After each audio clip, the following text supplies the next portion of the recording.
This is my review of Shakaar, the third season episode of Star Trek Deep Space Nine. When Kai Wynn is installed as Bajor's new First Minister, a reluctant Kira is sent to mediate a dispute with her former Resistance allies. But what starts as a disagreement over farming equipment quickly escalates into a volatile confrontation, a conflict that could plunge the planet into civil war. Shakaar is one of those episodes that aims high, but doesn't quite stick the landing. It's filled with strong performances, fascinating character interactions, and all the ingredients of a compelling, politically charged thriller. But in the end, its ambition is its undoing. It's an important story, and I'd say way too important to be squeezed into just 45 minutes. The episode continues the show's exploration of Bajor as it struggles to rebuild following the Cardassians' brutal occupation. The physical damage may have been repaired,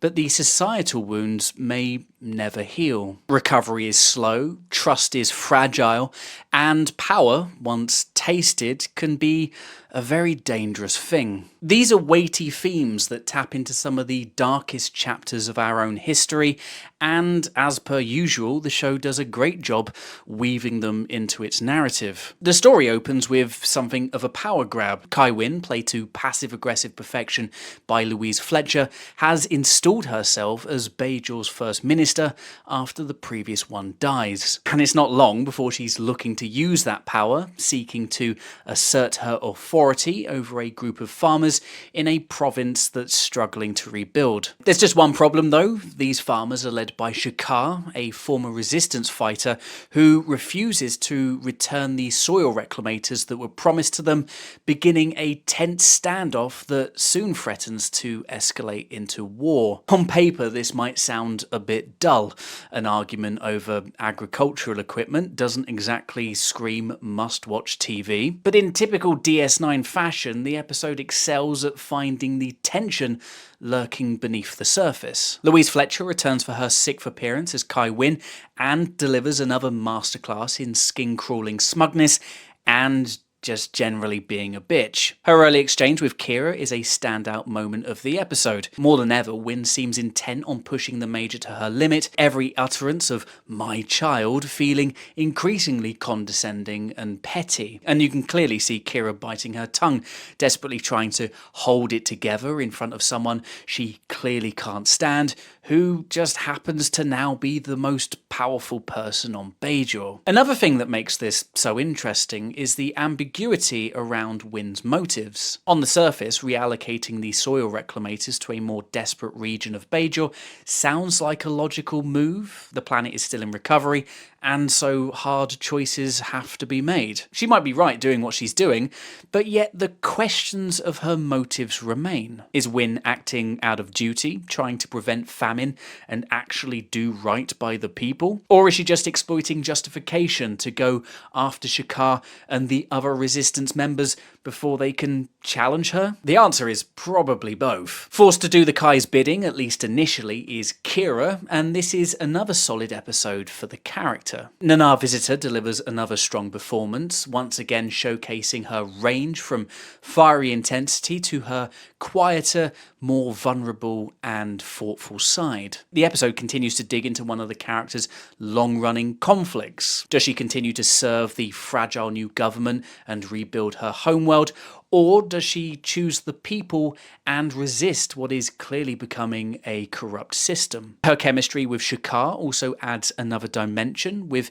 interactions between the two offering a potential spark for something more than just friendship. Playing Shakaar is Duncan Regehr. You're probably wondering where you recognise him from. He was the sexy ghost from TNG's Sub Rosa. Here though, he's almost unrecognisable as the down-to-earth former resistance fighter. A man of quiet strength who's been dragged back into conflict against his will, unable to escape the shadow of Bajor's violent past. And ultimately, that's the main issue this episode is grappling with. The challenge of moving on, of rebuilding, of deciding what kind of world Bajor is going to become now that the war is over. The show has always used Bajor as an allegory for real-world post-war nations, and there are echoes here of the political instability that so often follows the fall of a regime. It's one of the aspects that makes Deep Space Nine so endlessly fascinating. In any other Trek show, a world like Bajor would be shown once,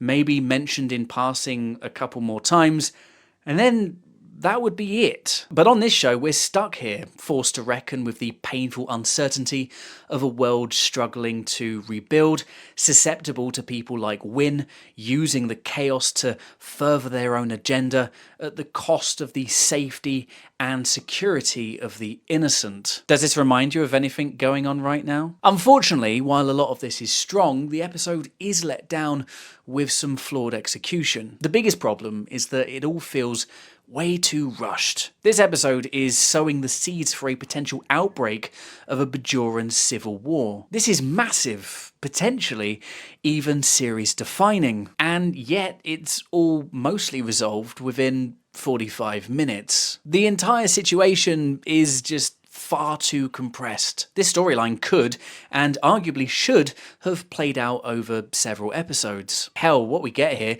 is something that could have unravelled over the course of the entire series. Imagine that as the alternative. A slow burn arc where tensions on Bajor gradually boil over, where Kai Wynn's ambitions are revealed bit by bit, where Shakaar's rise to challenge her is earned over time. But nah, it's all just wrapped up in one tidy episode. The episode ends with Shakaar having gained support off-screen, entering politics and forcing Wynn to stand down. Everyone's happy and Kira returns to the station. Problem solved. What a missed opportunity this is. Particularly disappointing, especially for a show like Deep Space Nine, which is so revered for its serialized storytelling. The writers have shown that they can let major events simmer across multiple episodes, so why not this? So my theory is that the Bajor Civil War arc was the original plan, but was largely just jettisoned thanks to the Dominion War, the storyline that really kicks off at the end of Season 3 and dominates the show right up until the end of its run. We do get some focus on Bajor's politics, but it's never as big a deal as it was in the show's earlier episodes, and doesn't really play much of a role in the overall resolution of the show. And that's a shame. Another shame, although far less so, is the episode's B-plot, which is almost laughably inconsequential. Chief O'Brien is on a 46-game darts winning streak, much to Quark's delight, who has been taking bets, but all this comes to an abrupt end when he re-injures his shoulder during game 47 and has to forfeit. And that's it.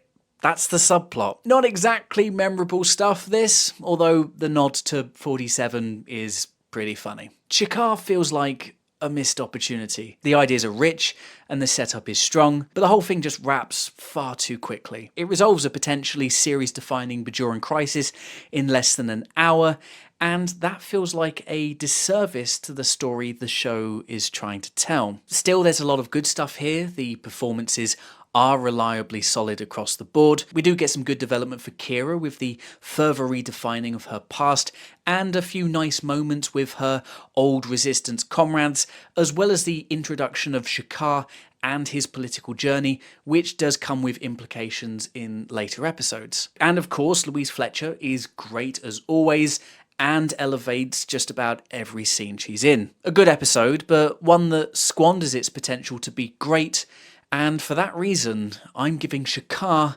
a 6 out of 10. But what did you think of this episode? Did you love it? Did you hate it? How would you rate it? Let me know in the comments below. Thanks for watching, subscribe for more Star Trek reviews, and until next time, live long and prosper.